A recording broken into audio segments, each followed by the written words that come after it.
After burning away the potentially dangerous fungi ahead of them, the heroes discovered the blocked passageway up to the prison level, which meant only one certain thing. They were again at the footprint of the gauntlet itself. Indeed, they also discovered the secret entrance at this level to reveal the swirling mass of void energy returned within the footprint, and an ominous narrow hole in the middle of this deadly energy leading deep down.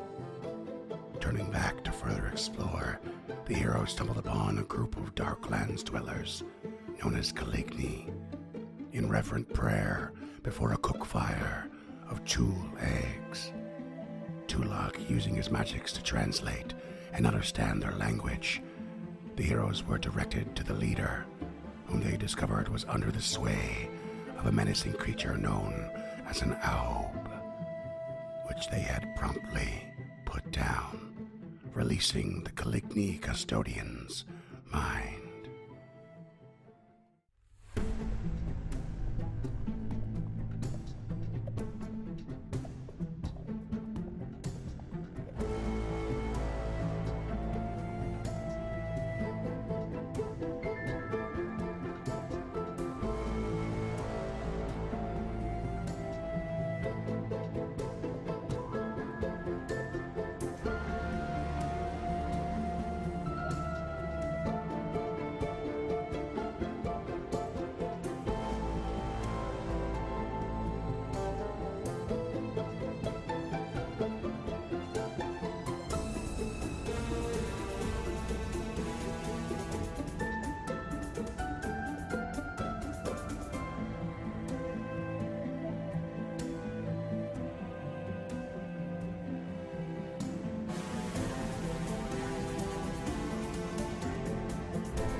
Welcome back to another episode of Stemming the Tide. Listeners, coming at you is James right off the hop here. Apparently I've had a little too much caffeine and sugar, so things are happening. Things are moving. James hot off the presses. Hot off the press. He's a wild man. 2 cups. Hold him back. 3 pixie sticks. Yeah. I had a soda. It was an odd experience. Here come the burps. With sugar in it. Even. He's bubbly. It matches your sparkling personality. Nobody's ever accused me of that before. How about the glint in your eye? Yeah, that's probably more accurate. Today I wanted to talk about gear and like kit that you have. I'm not big into the EDC community, but I follow a lot of the stuff. I watch some of the videos. I try not to participate because a lot of those people are gun people, and I obviously I want nothing to do with that. But there are some things that I carry with me every day, some tools that I use every day, and some of them that I still carry with me that I absolutely fucking hate. I hate using them. I hate having them on me, and I just can't really get through my day anymore without them. And I was wondering if there's anything like that you guys have, like bad ergonomic keyboard, shitty desk chair, dull knife, bad headphones, like junk you have around. You're just putting up with until something better comes along. First question, what's EDC? Everyday carry. Oh. You knew. My brain went like electric dance comedy? Electric Dance Cabaret. Yep, that's what it is. Club. The club would have made more sense. But comedy's where you're going.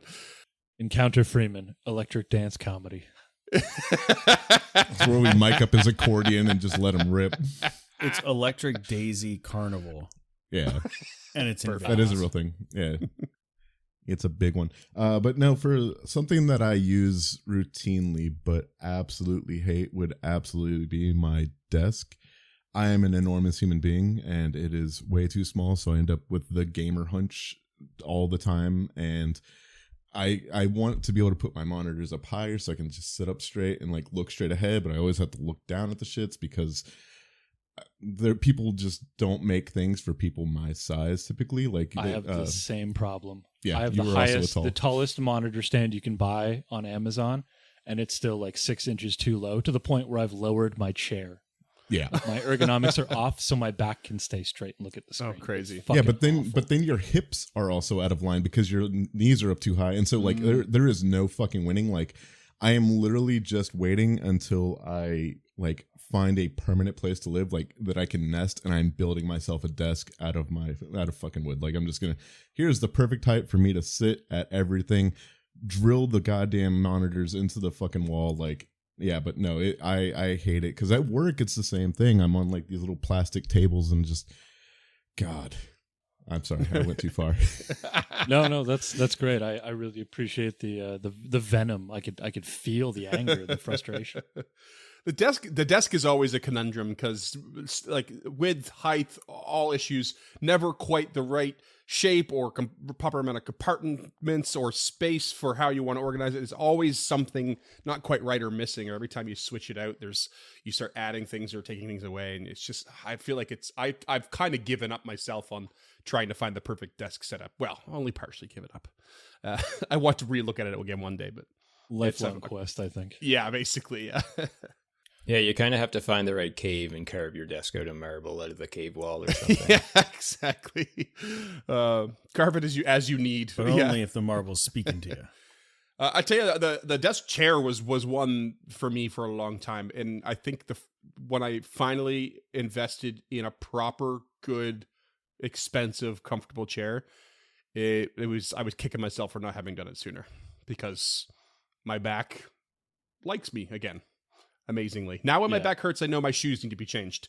Not just that I've been sitting around with a $150 Costco chair that I inherited from an old roommate. You know, it's like it's for years the slouch was a real problem. But no longer. All those things that like help you fight gravity. It's you have to have a good chair, you have to have good shoes, you have to have a good mattress, have good tires. Absolutely. Yeah. I have really shitty Bluetooth headphones that I struggle to connect to my phone every single time, but it's worth it because I was a late enough adopter to wireless headphones that I'm just going with these things until they're dead. Right. Maybe the next ones will be better. They're going to be off Amazon, so they probably won't. I hate sawzalls. They're the worst. That's a made up word. No, it's not. No, Freeman. it is. There actually is a different name for it. What's a sawzall? Yeah, that's got to Jig- be like a Q-tip Jigsaw scenario. Yeah, is there jigsaw or sawzall? No, sawzall. No, jigsaw and then is straight it's- up and down. Sawzall. Oh, it's a reciprocating saw. Yeah, That's what yeah, it yeah. was. I knew it was an R word. Okay, so I hate them. I would much prefer to use a chainsaw or a cutoff saw or a chop saw. But you know what? Sometimes you just kind of need to use that style saw, and the cuts are never straight. And if you think I'm using it wrong, go fuck yourself. Isn't a reciprocating saw basically a turkey carver, one of the electric ones? Yeah, it's a sawzall. Yeah. As a non-handyman type person, surprising nobody, I've never heard the word sawzall before, and I'm pretty sure chop and saw don't go together because that's two different motions. So I don't know what you're talking about. I don't know what you're talking about at all. A chop saw is on like a swing arm, so it comes. Yeah, it makes a chopping motion. But we use them without this. We are the swing arm. Nobody should be swinging a saw around. That's crazy talk. Well, we do. But It's a guided chop. they're pretty dangerous. I hate It's to do guided a Freeman, chop swing. but just to end this on like a more positive note, something I did add recently to like my everyday carry is a Milwaukee Fastback, and that shit Oh, is, yeah. oh god, like genuinely, if you do anything that requires you to like work with your hands, like I can't think of an example where a Milwaukee Fastback is not just going to be like a life improvement. Like it's basically a X-Acto knife with a 2-bit on the other end, so you have a screwdriver for both, like bottle opener, wire stripper. Like it is an insanely durable tool too. Like you can just chuck it at shit, and it's just like, nah, I'm good. What's it called? A fast vac? Fast back. Fast back. Yeah, and so you can change out the blades, so you don't have to like resharpen them all the Yeah, time. the Like, blades you it- get like in a pack of 100 for a couple bucks. And Yeah, they're it's great. It's a utility I'll tell you, knife. Yeah. In my pockets at all times, on my left hand side is my keys and my wallet, and my right hand side is my phone and my wine opener, which is shockingly invaluable. It's come up so many times that I just have that I need this. Are you I sitting just with be your at the wallet in bar your and pocket somebody- right now? In my left pocket. Yep. You have your wallet in your pocket right now. Yep. You don't You're take it out sick. when you get home? Yeah, you're sick. What? I don't. If it sits funny and it pokes me, then I take it out. But right now it's not. I didn't even. We think need to about get you a landing pad, dude. EDC things I love. Leatherman. Oh, is that the wave? It's the rebar The in rebar. Coyote Okay. Brown. Ooh. And it was a special edition. Don't worry about it. Oh, shit. Ow. Anyways, I freaking love I this also thing. never I go use it anywhere all without the my time. trusty tin whistle. Wait, I just. Everyone loves to see someone pull out a tin whistle. It usually does stop people in their tracks. Where were you holding that? Right next to his wallet. Cut the mic. It goes into my hip holster. Obviously, Oh, shit. Smart. it'll clear a room as fast as a gun. Let me tell you. Freeman walking into a subway and there's just a dude open carrying a pistol. He pulls out his whistle, like, yeah, me too, bud.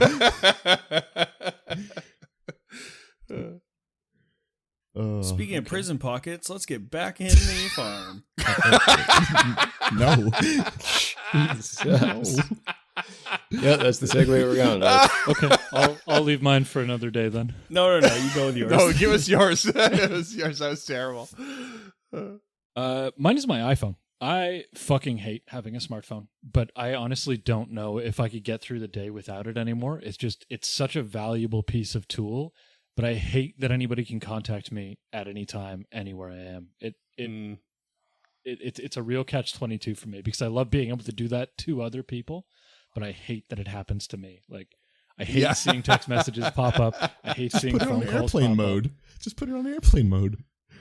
Yeah, significant other. It's just not. Oh, yeah, it's- yeah. And she's to track my movements and stuff. I think you can do like do not disturb and like have specific people that get through if you wanted to. I'm sorry to Yeah, interrupt. I can, and I've experimented with stuff like that. Like I have a recording mode for when we're doing stuff like this, so that I only get text messages from you guys and my parents, and I have a sleep and all that stuff figured out. I just fundamentally don't like the device. I don't like the size of it. I don't like the shape of it. I don't like that there's not a physical keyboard. I don't like that there's not a fucking earphone jack.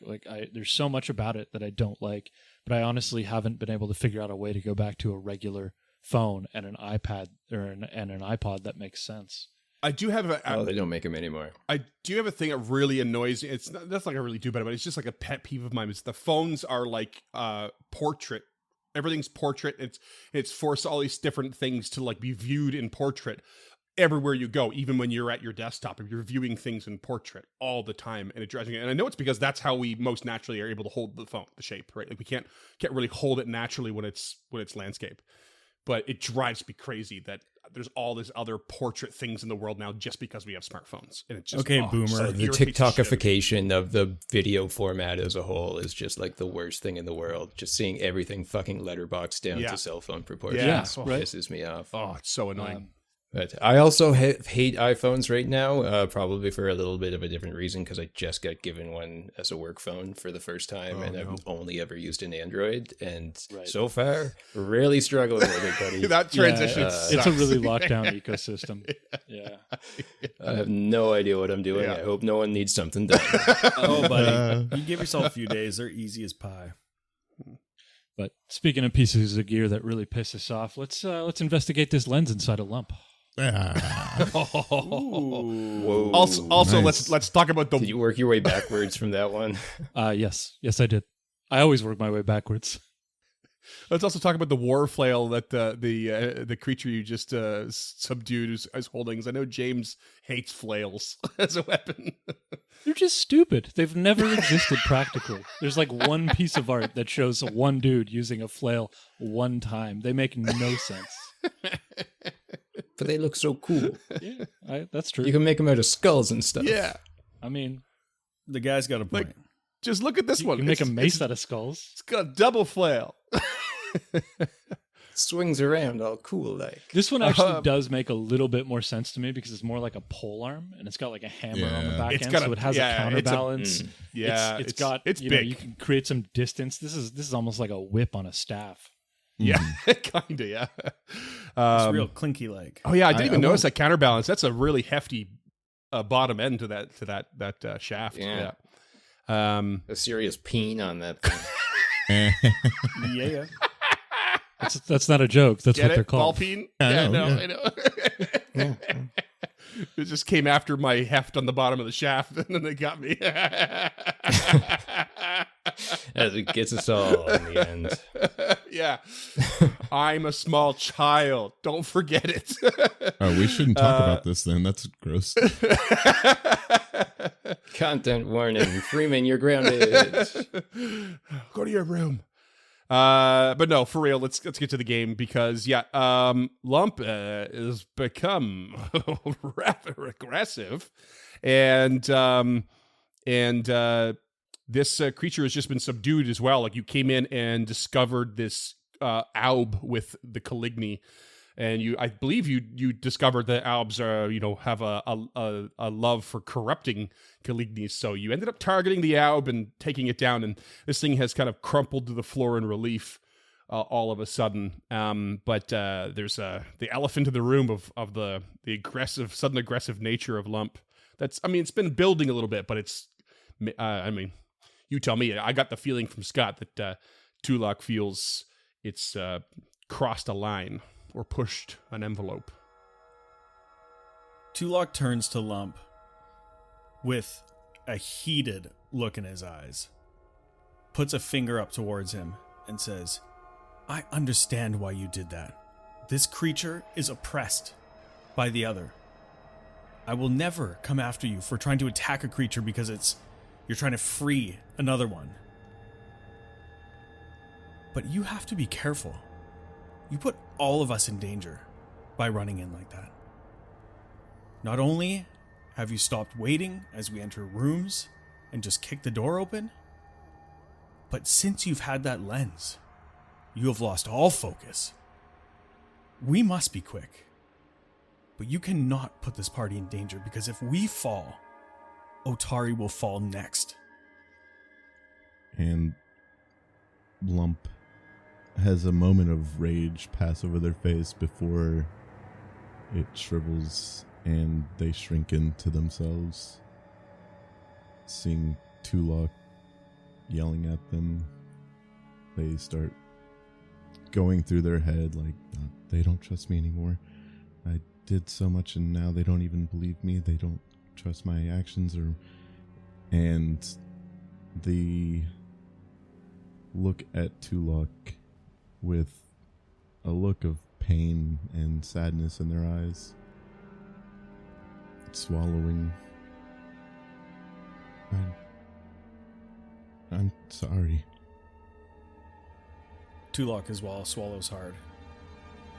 It is okay. We are all okay. But you cannot be controlled by this object. If you are to use it, and I trust you, you must control it. I'm in control. I saw the problem and Lump just shuts up. If you're in control, I just don't see it. But I trust you. And Tulok averts his gaze and looks at the creature on the floor. It's worth just noting, just in case, for listeners or any of you, that the lens does not force, like, fury on you. Like, there is no mechanic for you to succumb to it. But it does have that description of, like, there's a malevolent fury that builds up in you that's a hard, barely containable kind of feeling. Yeah. But I just want everyone to know that these are Cam's choices for Lump, and these are genuine kind of role-playing reactions. It's not a mechanical thing that's hidden. I don't want anyone to think it's a hidden mechanic. That's all. So, what do I see? I turn to this fucking creature. Yeah, so this creature is like down on like her kind of hands and knees, kind of just like breathing a bit heavy, war flail on the floor, no hands on it, and just like having this moment to herself as you kind of have a moment yourselves, amongst yourselves. And Eventually, she just sort of like slumps over, onto her. What's it? What do you call it when you squat down, like on your haunches, I guess, and kind of puts her back against the wall, and just gives a big heavy sigh, and just looks up at you like, knowing full well that she's perfectly vulnerable and is ready to talk, but is not about to start the conversation. Ruff's sword disappears up his sleeve into his interdimensional sheath as he attempts to smile at her and make like friendly gestures through Tulok's legs. Just comes up as a kind of look. Come on. He's cute. Tulok lowers his arms, kind of tries to relax his pose, and says, "We are sorry for the damage we inflicted upon you. Unfortunately, since not everyone here can speak your language, we had a little bit of a miscommunication." And he's just looking as sheepish as a lizard possibly can. Kobold, I know, it's not a real lizard, but it's the same thing to me. Self-racism. Interesting. And then Tulok turns back to the creature. "Are you feeling better now that we have destroyed your captor?" What language you use? Oh, whatever the fuck they were speaking. Do you speak Sackfroth? He used translate to speak And Caligny. Caligny. Yeah, baby. Oh, Caligny. Oh, okay. You got Caligny. That's why he got her attention as soon as he opened the door, because he spoke their language, not specifically like a common tongue. Right. Translate, Yeah. motherfucker. Sorry, what was your question? Now that I've interrupted myself. And everyone tells me I don't use any spells. I'm just asking if they're okay and apologizing. Sure. Yeah, she gives a nod. A couple deep kind of breaths. I am fine. Much better now. Kind of eyeing the strange creature in the corner that's not slumped over. Reminder, it looks like this. Ooh. Possibly the most metal artwork we've seen on this show. Yeah, It's so crazy. Yeah. Yeah, it's a little Eddie-esque as well. Yeah, a little bit. Did that creature come here with you? Or did you find it within these caves? It found me. Us. It whispered things. And they seemed right. It had something over me. I knew it was there, but didn't. I felt it lift. Just this moment. Do you still wish to return north? Or was it that creature that was drawing you there? We serve Urthagul, but he does not speak to us. Not anymore. So we wait and bide our time. Though we have been halted and harried by creatures. Wisps. We wait. But we grow hungry. Tulok is translating this to his companions. Why are they waiting here, of all places? There is so much more. Gauntlet above and some below, no? And Tulok translates the question to... We came from below in the Darklands. Something great drove us out. We have been fractured. Running. We are refugees. Some of us here in this place found a semblance of purpose in Urthagul, hoping mysteries would be shared with us. But we don't have the strength to explore this place. It is most dangerous. Is Urthagul the voices to the north past the wisps? The voices speak to Urthagul, and he meditates the chamber. And amongst the rivulets, It's the fucking Gug. Yeah. We wait for him to interpret the whispers and lead us. Who said it was the Gug last episode? Who said? You did? No, who said? Someone did. Someone called it it. was me. Okay. Scott, hero point. Hero point. Oh, Scott Hero Point. I don't. Scott, I don't remember think you Freeman saying will he was. accept this as currency.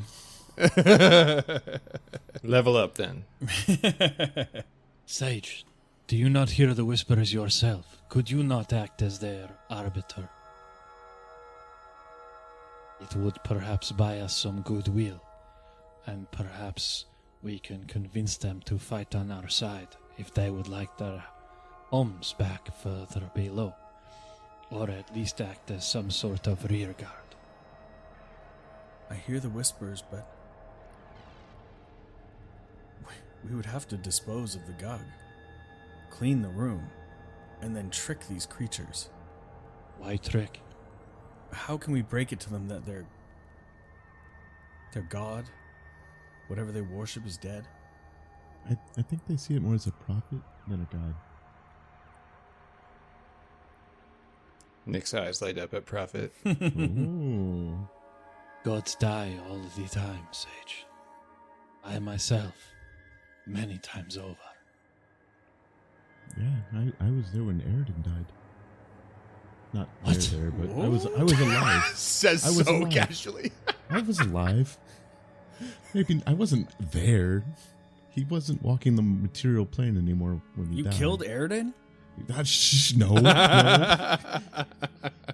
Lump pulls at their collar like.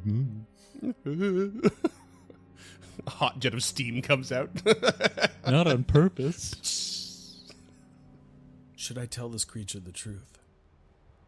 I believe it is better than us attempting to deceive them if we want to have a longer relationship while we're down here.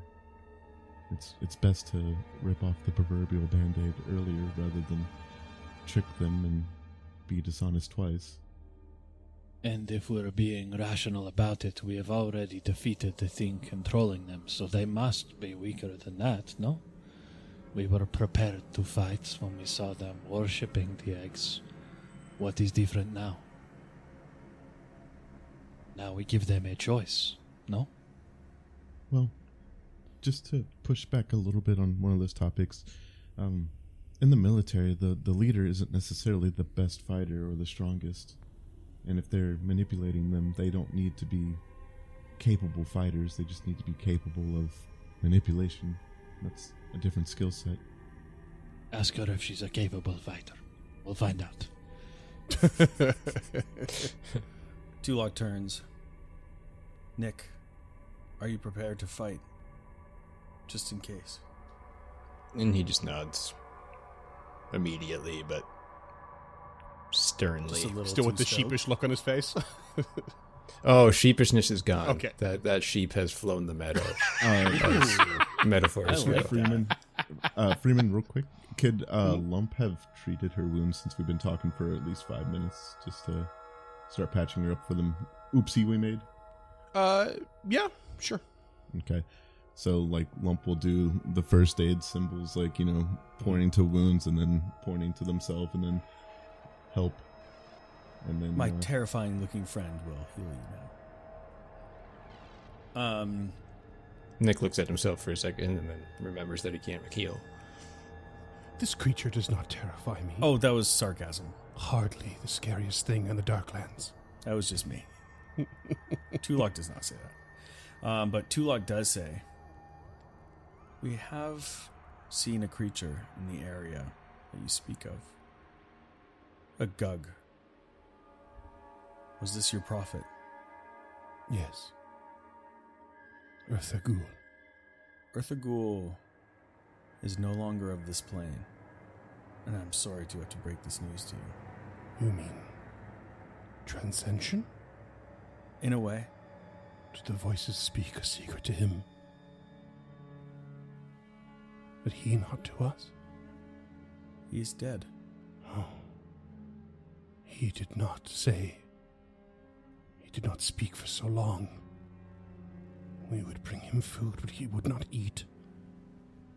His obsession with that cave, with that crimson something.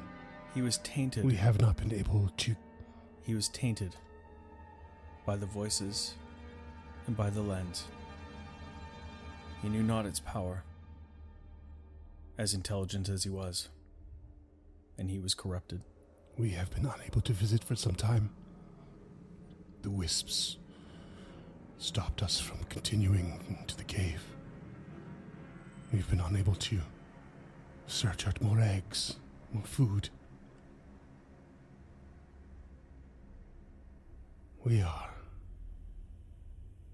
at our wits' end. Our supplies end. We will take care of these wisps for you. We wish to call you allies.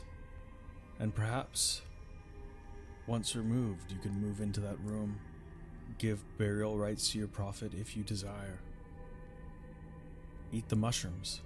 There are wisps that we destroyed to the northwest of here, and a haul of mushrooms past there. I don't know if they're edible, but there's other places you can go but here. Yes.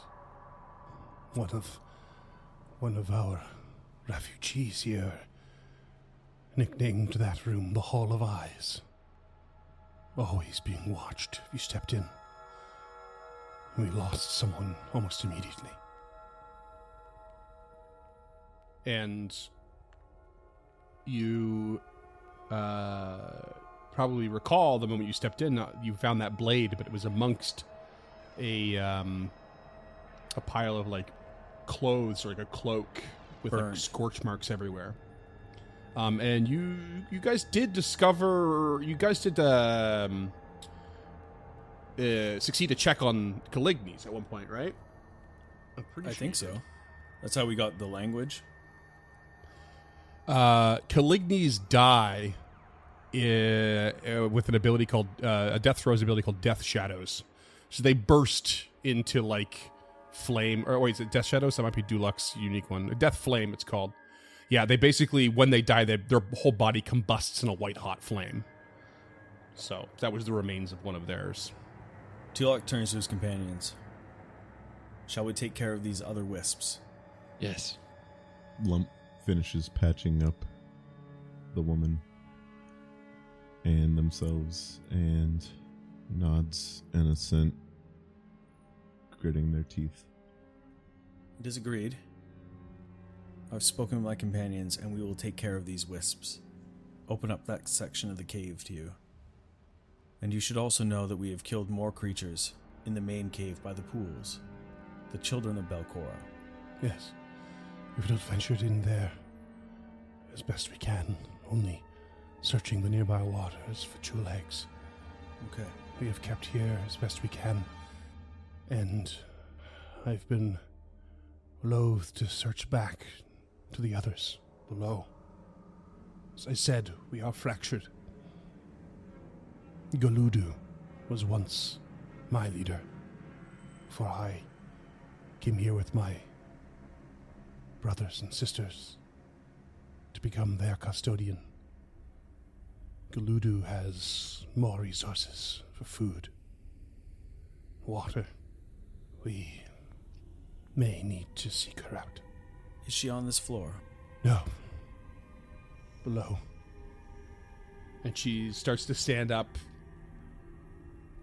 If you will allow, I can show you the way. It is hidden. Please do. Can we get a description or like a code word to identify us as allies? I can arrange an introduction. It would be with my word that you could get past her defenders. Without me, I would not recommend going.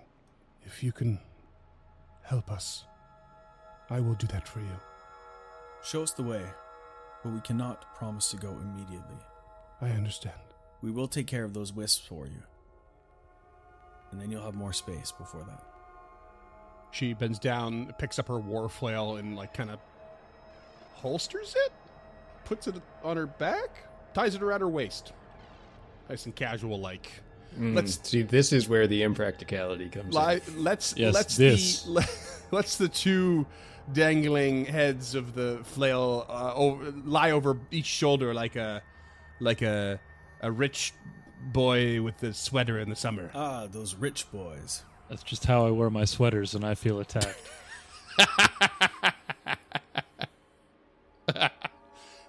The name's Chad. I go by Chester with my other friends. Chad with 2 A's. Last name McGillicuddy. Let's roll. Speaking of names, Tulok does mention. Great name, by the way. Yeah, did you even ask what Caligni's name? I don't remember if we ever if you said it on air or not. Yeah, I think so. Dulok. Dulok, yeah. I might have said Dulac to try and differentiate, but yeah, Tulok and Dulok. Yeah, we got it from one of the Caligni in the room after Tulok did the translate I spell. forgot you spoke to one of them. I forgot about that. Yeah. I just can't believe that Scott read book 3 and then Yeah. tried to be coy Yeah. about it. Well, I'm not going to stop at book 2. You keep telling us to prepare. What do you think we're going to do? It's all just right, so nice that Paizo Dulok- put these out as audiobooks, so I don't actually have to read it. You know, it's great. Yeah. Shout out Paizo. Yeah, when they get to the stat box, it's a little weird though. Yeah. It's just an episode of Encounter This. Yeah, exactly. But even more boring. Like way more boring. And we set the bar high. Dulok leads you out of the room as you step aside, I assume. She starts heading back towards the room where everyone is kind of congregated. She goes out of her way to, in the spirit of like not hiding anything, opens a door along the way to reveal like a barracks.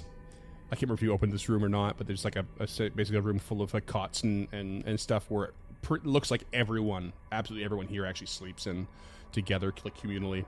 How does it smell? Not great. Definitely not. It's quite musty. It's musty.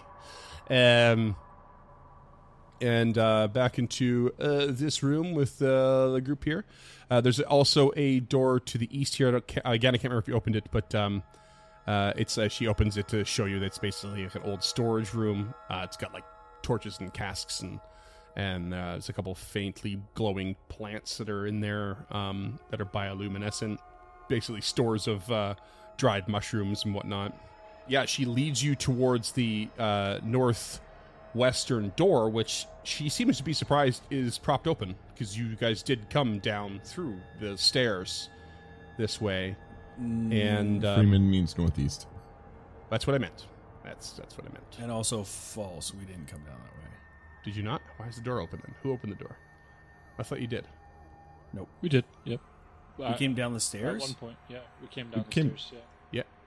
I think you did. We On stopped the- short of the door, I think, but Because you went down into the wisp room, then back up and out, and then crossed the water, fought Earthagul, and came south from there down the stairs. We We No. came through this hallway right here because Yeah, we went yeah. to the because absolutely. we left because Tulok was fucked immediately after that. We But never we went didn't down want the to fuck with the wisps.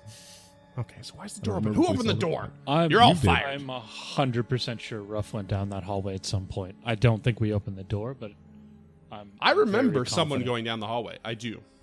Regardless, let's assume Well, someone good did. thing 'Cause I we also taped remember it, that. you fuckers. Because she is surprised. She is surprised that that it's open. Or more importantly, like what I do know, you all know is that that area has like those 6 basins in the side, just like the wisp room. Yes. And she basically gestures and says, "This is how we would make our way to Earthagul. The wisps would harry us from those basins. They were not always there, but they came eventually. I don't know why, but they would prevent us from reaching him. Perhaps they have dispersed now?" I doubt it. But we will take care of them. Free your way. Tell your companions of the passing of your prophet. And as you're kind of approaching the door, all of the Caligni that are here kind of, in meditation by this cook fire of tool eggs, they've all sort of shifted and are now paying very close attention to what's happening. We can assist you. Together, perhaps. We can strike these enemies down. Please. It will make our job a lot easier. If they're anything like the ones we saw before, try not to get close if you're using magic. And she hefts her war flail off of both of her shoulders and kind of steps aside for you to take the lead.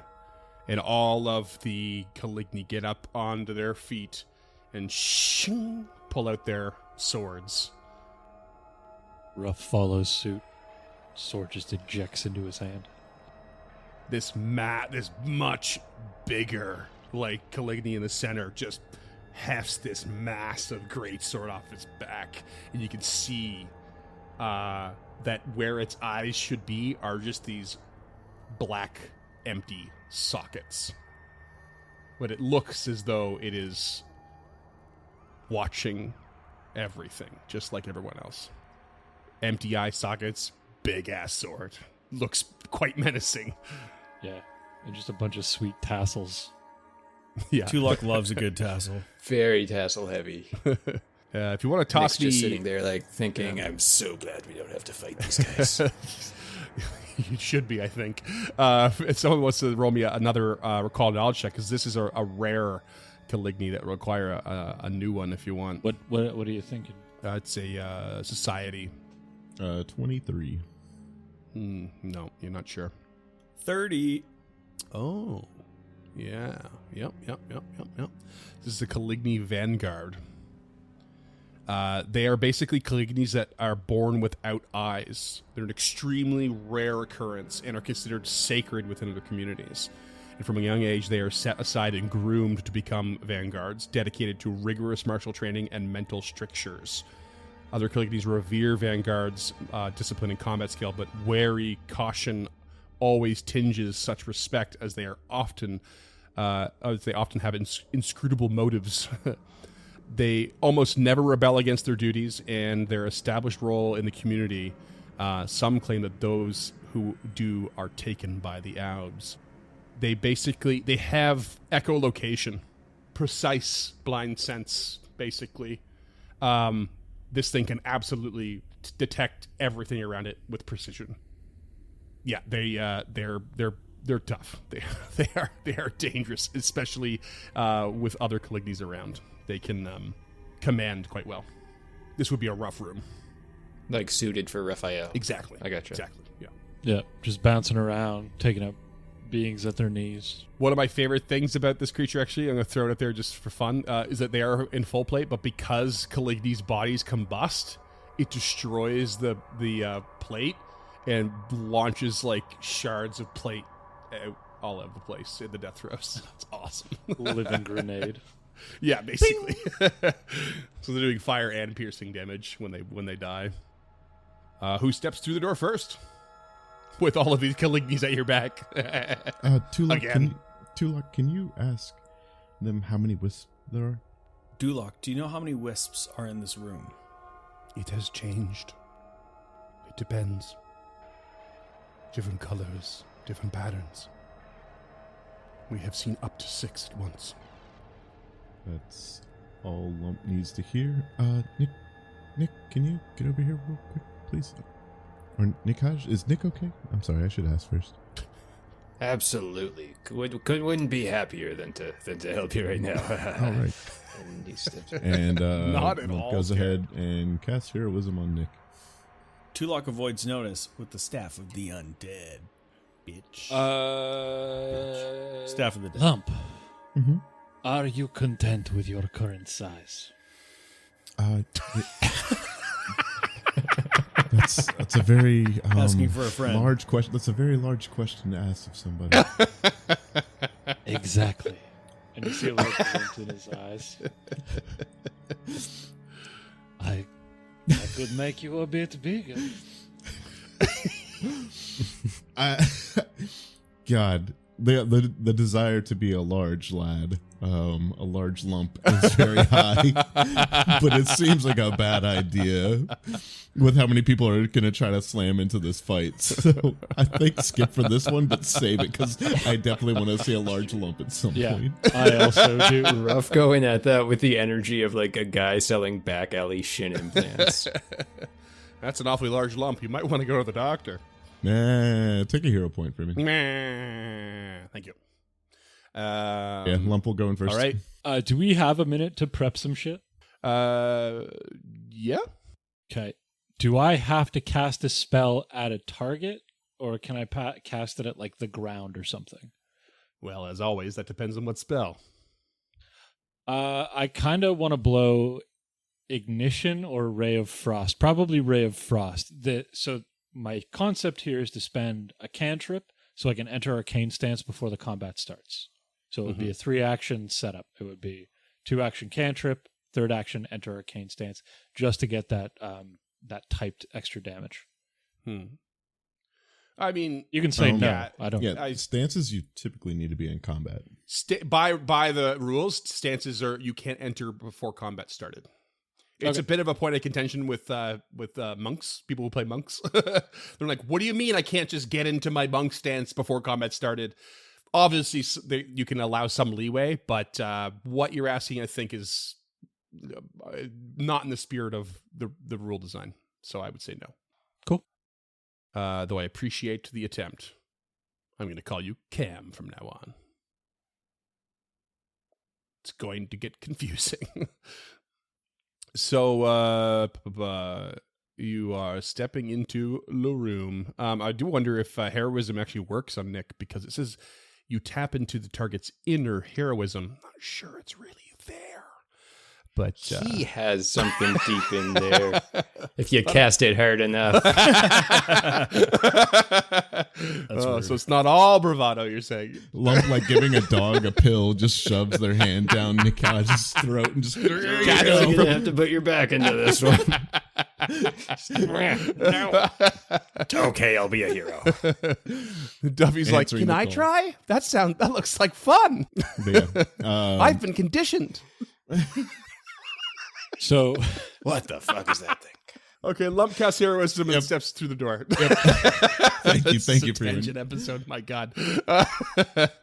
You step to the door, and yeah, you basically have these carved stairs that lead upward towards the glowing, whispering caverns, and those 3 basins on each side.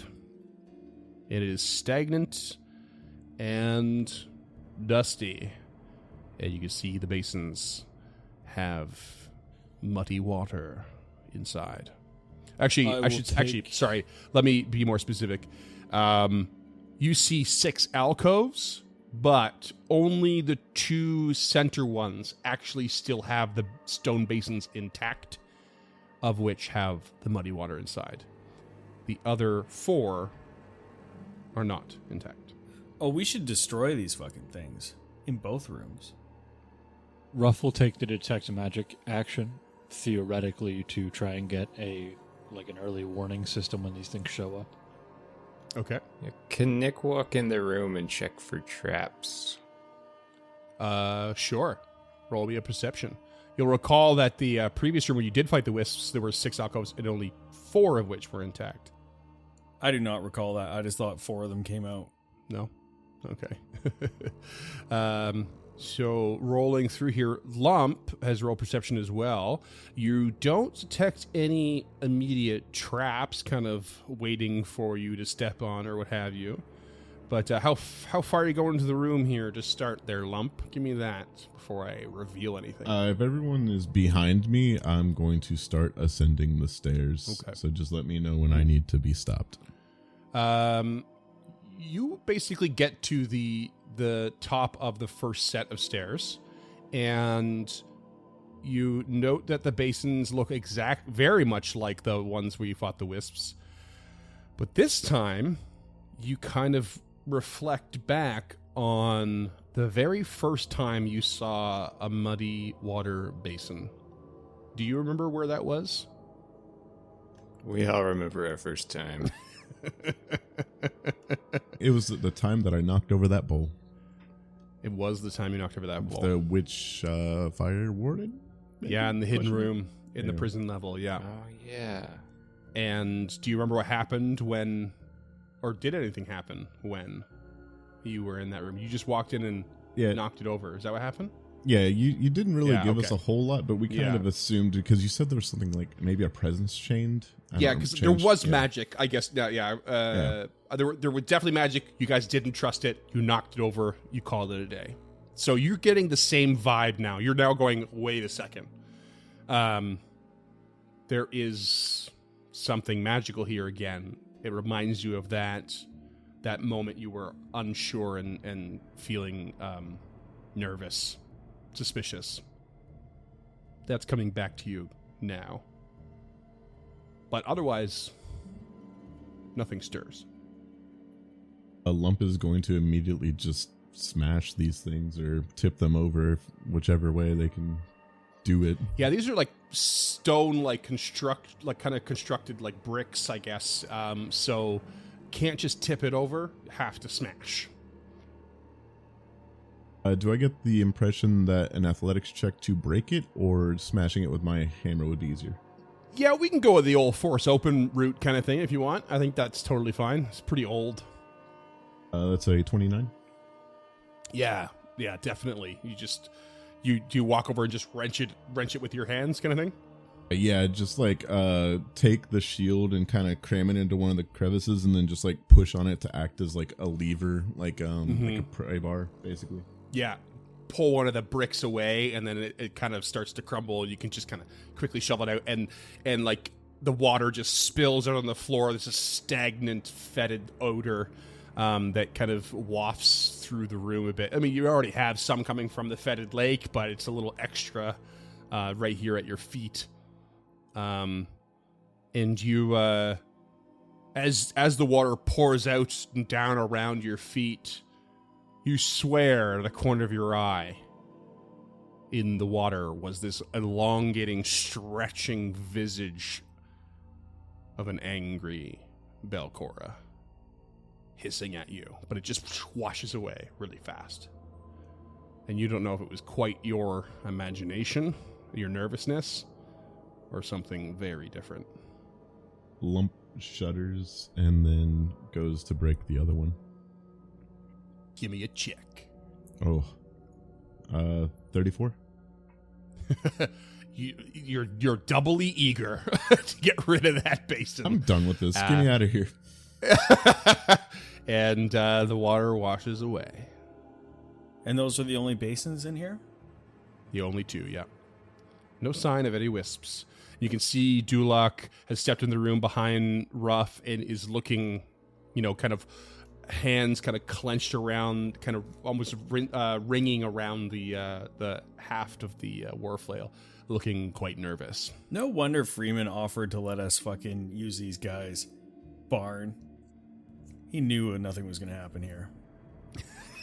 He loves watching me waste heroisms. It's great. It all came out in the role play, my friends.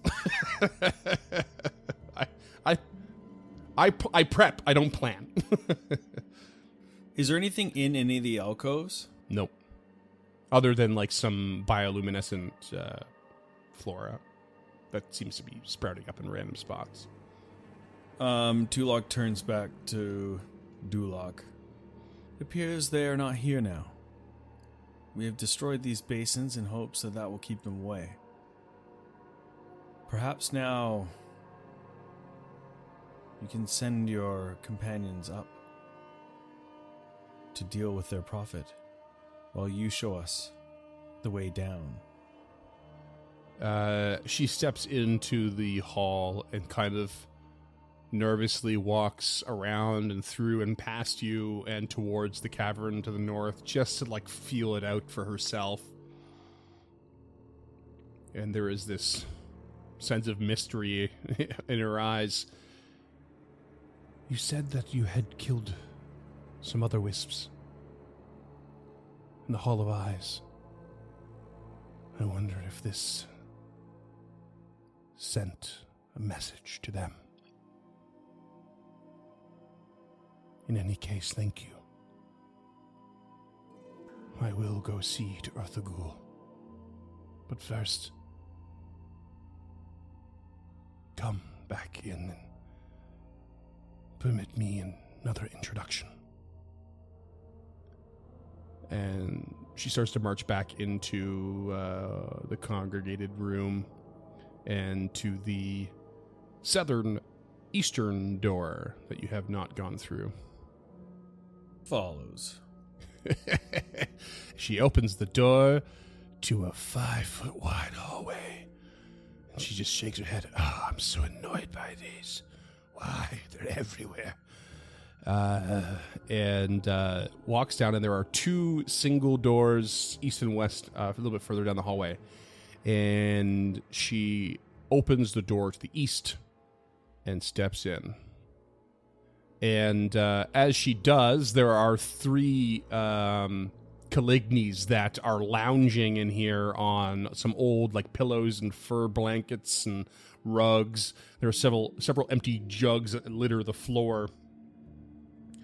And one of them stands up from lounging, kind of stumbling over a little bit, and gives a cheeky. You can kind of see just because they always have these scarves around their face. You see this cheeky little grin kind of pop up behind it, and she gives a deep breath and a sigh. At the mushroom wine again, Padley? And it just kind of sways back and forth. Was it to you? And Dulak steps to the side and allows you to enter. And he's kind of who's that behind you at the door?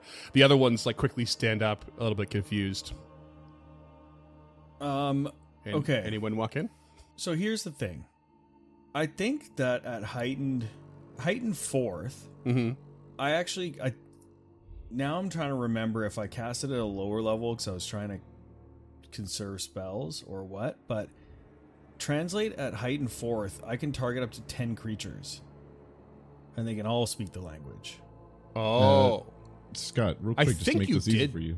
You can check that you have 3 out of 4 4th ranks, you have 4 out of 4 3rd ranks, 4 out of 4 2nd ranks, and 4 out of 4 1st ranks, meaning you haven't you used spent a the 4th. ones. Yeah. Very true. But a lot of the time, you can't trust those numbers.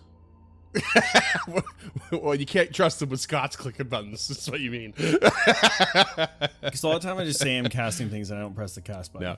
But you know I'm what? fairly sure you said you were going to heighten it way up because you didn't want to fuck around. Okay, so my apologies. Everyone should be able to speak this language, and that will help so that the listeners don't have to listen to my dumb voice more than everyone else. First of all, I like the translating thing. I think it's a real fun way to interact with not only you but the game master. Secondly, if you cast it at 4th level, we wouldn't have been talking through you last episode, I don't think. Well, I think I might have fucked up were. last episode.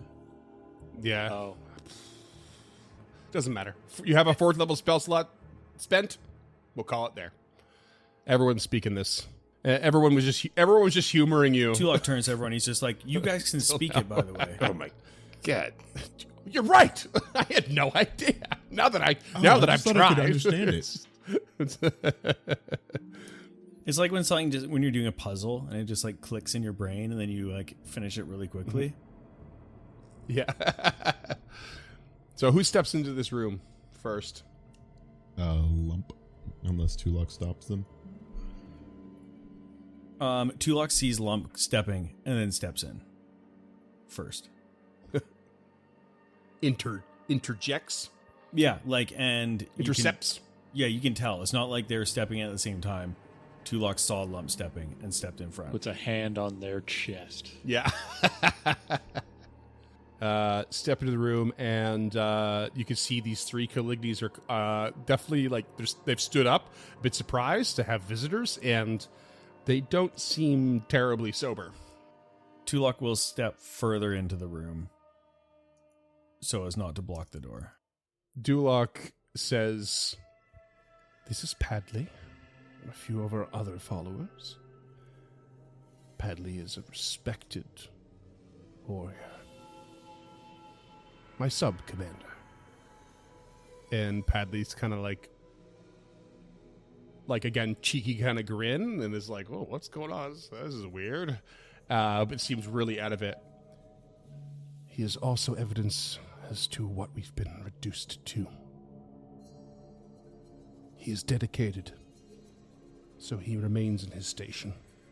But I just want you to know, we are in dire straits.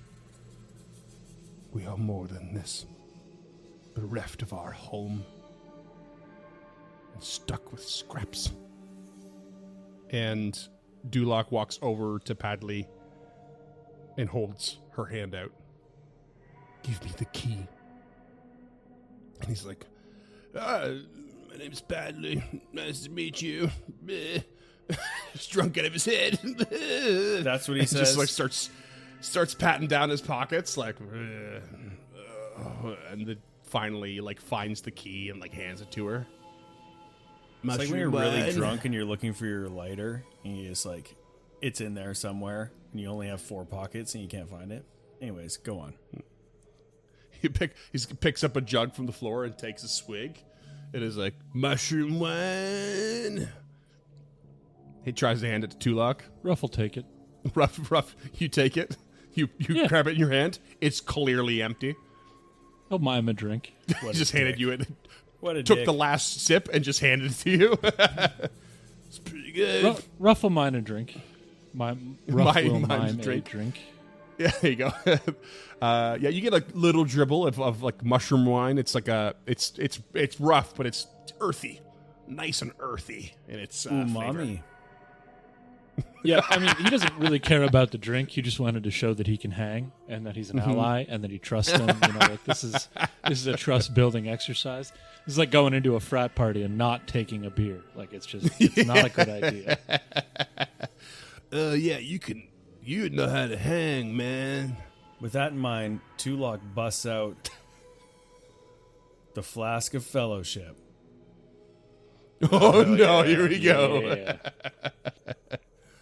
And hands out the cups. There's only Okay. 4.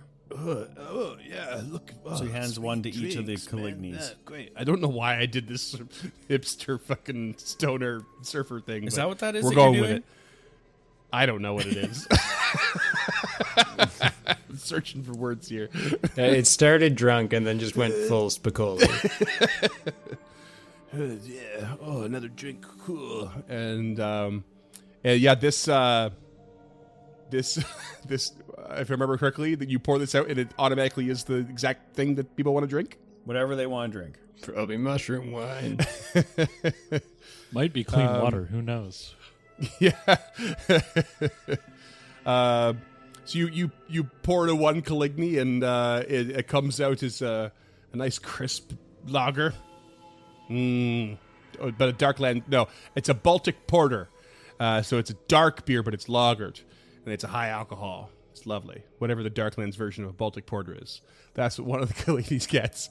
Another one gets whatever the Darklands version of Midori is. Melon liqueur. It looks sickeningly bright green, like the bioluminescent flora you sourpuss. come across. It's made from durian. Gross. It's disgusting. And Duloc gets, literally just a fresh cup of ice cold water. Something off of like the cleanest underground river. Like it's just so refreshing and so tasty. And Padley gets, yeah, I've heard tales of this sort of iced tea with alcohol in it. It's so good. Yeah, have some of that. The twisted It's a concoction. vodka Arnold Palmer. Hey, y'all. Yeah, you guys want to hang and just do your thing or what? Ruff's already like curled up on the furs.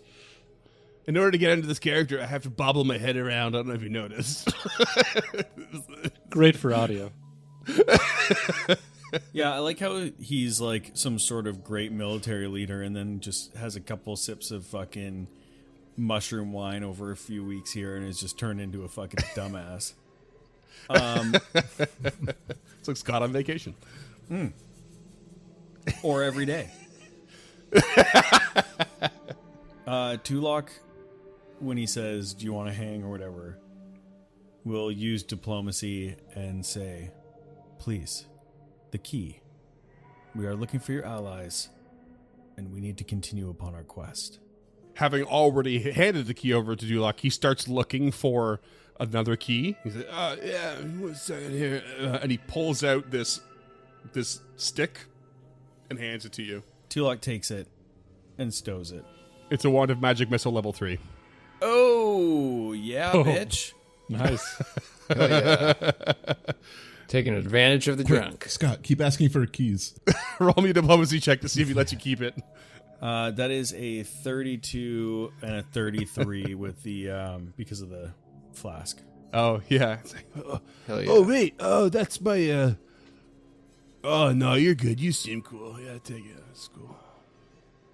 He just goes back to drinking his... what was it? What are they called? Twisted Teas? I heard someone say it. Or hey, y'all. I literally couldn't... I couldn't think of what they're called. Oh, yeah, hey, y'all. That's the other one. I mean, we have a bunch of wands we never use. We could always trade him for like a wand of peaceful rest or quench or some shit. A wand to shut the fuck up. A wand of 2 Tylenols and a glass of water. And a weed cookie. I mean, yeah, peaceful rest level 2. I think we're saying the same thing. Same thing. Tulok nods at Dulok because he wants to get into some combat. Yeah. And by he, I mean me. Dulok is like kind of like somewhere between shaking her head in disappointment and being a little bit entertained because she knows this guy pretty well, but is like kind of down on... They're all down on their luck. It's a really rough scenario. And I feel like you start to feel, even though you haven't been here, you've hardly been here at all. It's a very short amount of time, but you can see this like almost strange lifting of her spirit after having defeated the Aub, and like suddenly the wisps aren't a problem. That you delivered bad news, but also like hope at the end of the tunnel. And there's a small amount of cheeriness in her demeanor now. Because it's tough, it's rough, and this would be a problem. It is a problem for her, but you know, try to look on the bright side while you have the moment. She steps back towards the door and into the hall and starts to open the other door on the other side with the key. Cracks it open, and you see a room that is basically stark and empty except for a single creature who looks like this but without the sword. Oh. The sword is the least scary thing about that creature. This creature with translucent skin and this lipless face with these sharp teeth and this long tongue. And a skull. And a skullet haircut. So he's angry. At not an hour before we started recording, my dad sent me a text message. He's like, "Hey, I'm gonna grow a skullet. I need your approval." Send him this picture and be like, "You want to look like this guy?" Oh my god! Oh, jeez. I was like, "No, that's not happening." You don't get the approval. No stamps from this end. Is this the same Holy type of shit. see-through creature that we saw up on the arena level? The Molventalk. Ooh. It Deep. is not the Molventalk, but yes, it is the other one. It is an Urdafon. Duncan, hero point for remembering that. Yeah, honestly, hero point for even remembering what a Molventalk is. Yeah, those guys were translucent though, right? Yes, I have to double check it here, but I'm pretty sure a Molventalk is the flesh warp of an Urdafon. Yes, it is. Reminder that Molventalks look like this. Yeah, they're crazy. crazy. Scott, you get a hero point too because you called having seen this on that level as well. Double hero point. Molventalk That was Erdefon. episode 74. Yay. Was it? Holy shit. More fishing for hero points, I see. No. I always look it up to try and figure out what else was related to it, because usually when we see one, we're in the denizens of another, right? So this is, Ildaris was actually talking about being ambushed by Erdefon. Right. And when you unpetrified that Erdefon up there, it screamed something before dying about War Chieftain Kerfell. I think it was War Chieftain, something like that. I wonder if this is the road to Ildaris. But Duloc steps into the room and steps aside again for you to enter, and is like kind of keeping a really close eye on this creature that's chained up in this room. Lump just enters first before Tulok can stop them, being slightly petty at being pushed out of the way and left out of the room and left out of the toast. Nick's still buzzing on the heroism, so he's straight on Lump's heels. I ain't a hero. Tulok follows and says, "What is the meaning of this creature? Is it defense? Are these mindless?" No, this creature it looks emaciated. It looks really rough. It is slumped over. It picks its head up at the sight of all you, and gives this really nasty look and a growl.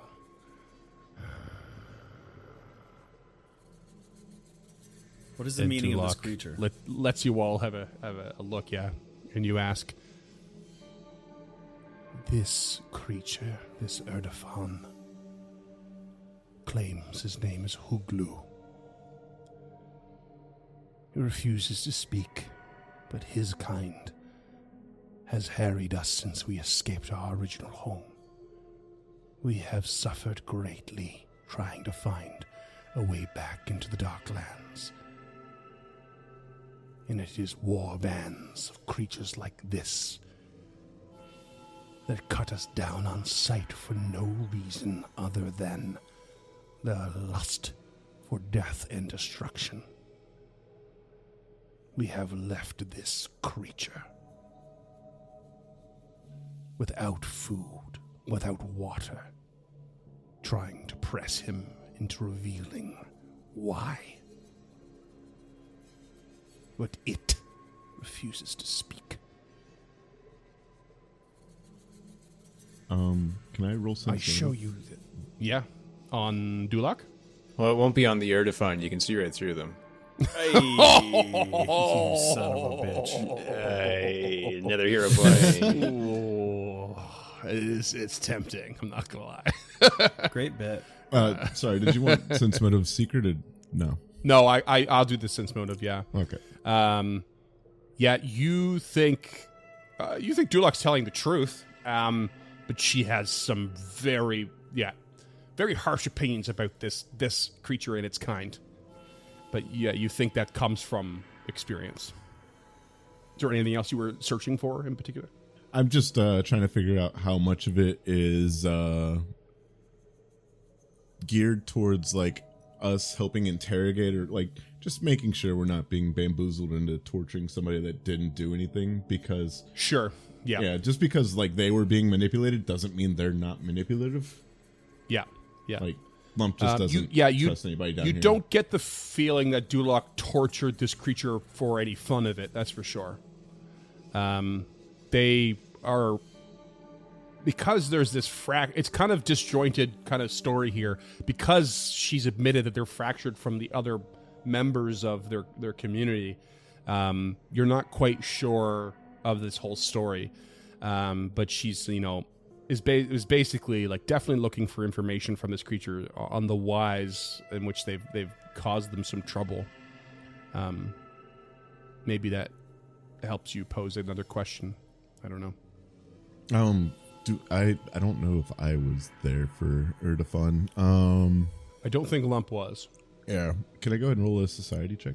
Or is it religion? Yeah, society. Yep. 17. You're not sure. Hey, Dulak, may I ask why you're showing us this? Because if you wish to be in the good graces of Kaludu, she will appreciate you having this knowledge. That we up here do not suffer these Erdefon any more than she does. And that you will not also. And she's got a very grave look on her face now. I see. And Lump is going to look at the creature and attempt to coerce it into giving up any sort of knowledge through an intimidation check.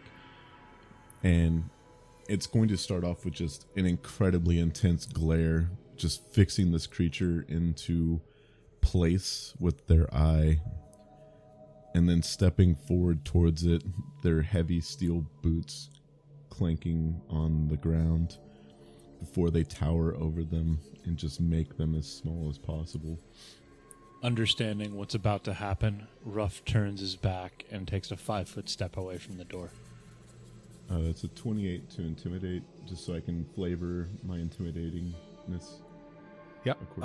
If I can hop in real quick, Tulok, noticing Ruff step away to aid in the intimidation, gives a hard stare at this creature and closes the door behind him. So 21 to aid. 4 on the die. Fucker. Nick's not sure what's going on, but he just got locked in this room, so he's just like grips his spear nervously, and he's So there about for to it. see some real shit up in here.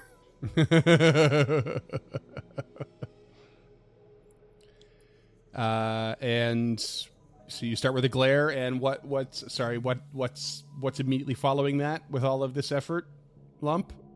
Your friends aren't coming to get you.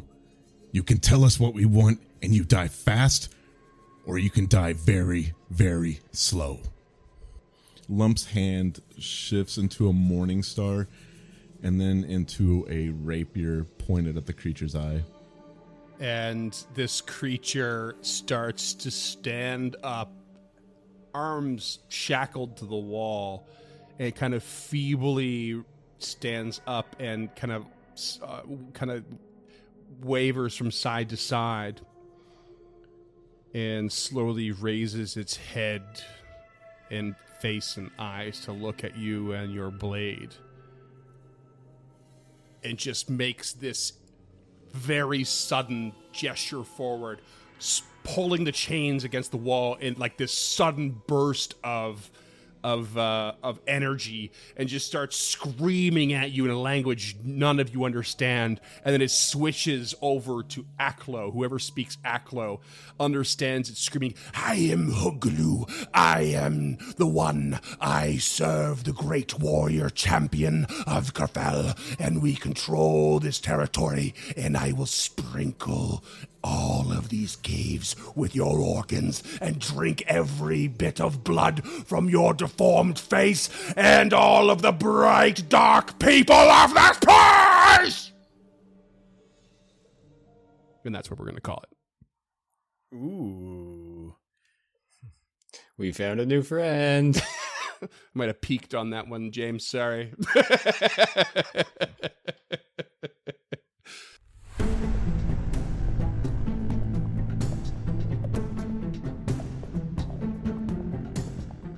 Stemming the Tide is an actual play podcast of the Adventure Path Abomination Vaults and is produced by the Uncharted North Network. Stemming the Tide uses trademarks and/or copyrights owned by Paizo Inc., used under Paizo's community use policy. We are expressly prohibited from charging you to use or access this content. Stemming the Tide is not published, endorsed, or specifically approved by Paizo. For more information about Paizo Inc. and Paizo products, visit paizo.com. Music is composed by Will Savino and artwork by Greyhood. Stemming the Tide is recorded remotely using Foundry Virtual Tabletop. If you wish to connect with us or support this project and projects to come, we can be found at unchartednorth.ca, patreon.com/unchartednorth, and on all major social media platforms. Links to all credits can be found in the episode description and our website. Thanks for tuning in.